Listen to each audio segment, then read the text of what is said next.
لا الہ الا اللہ پڑھ لا الہ الا اللہ۔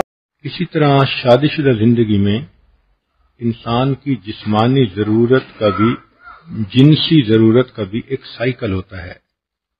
نو بیاہتا جوڑے آپس میں زیادہ جلدی ملتے ہیں، بڑھاپا آ جاتا ہے تو زیادہ وقفہ ہو جاتا ہے، لیکن شریعت کے تعلیمات کو دیکھیں تو یوں محسوس ہوتا ہے کہ ایک ہفتے کا وقفہ ایک مناسب وقفہ خیال کیا گیا ہے جس پر زندگی کا لمبا عرصہ انسان عمل کر سکتا ہے۔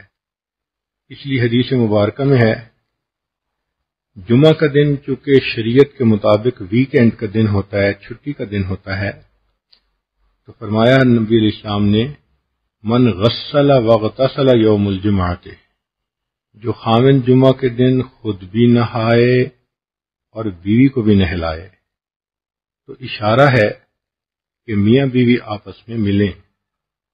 ایک دوسری جگہ پر ہے کہ جو نہائے اور بیوی کی خوشبو لگائے۔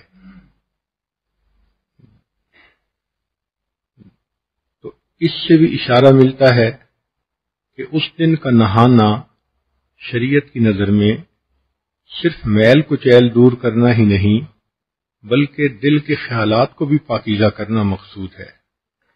اس کے بعد پھر وہ بندہ جلدی اگر جمعہ کی نماز کے لیے چلے تو حدیث پاک میں اس کے فضائل آئے ہیں۔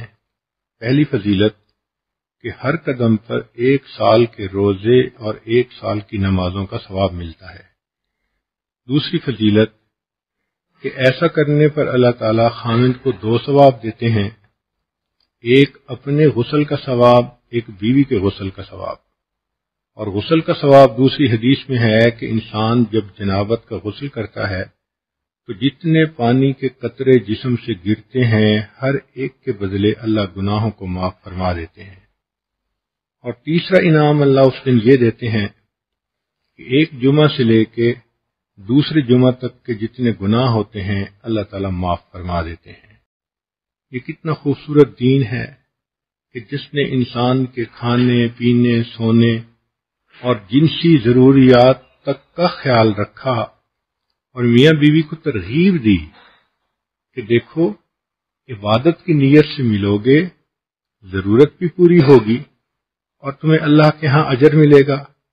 اس کو کہتے ہیں ہم خرما و ہم ثواب، کھجور بھی کھاؤ اور ثواب بھی پاؤ۔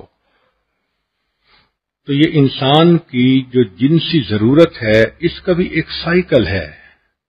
جب ایک دفعہ یہ پوری ہو جاتی ہے تو پھر درمیان میں کچھ وقت ہوتا ہے جس میں خاوند اپنے کاموں میں مصروف ہو جاتا ہے، بیوی اپنے کاموں میں مصروف ہو جاتی ہے۔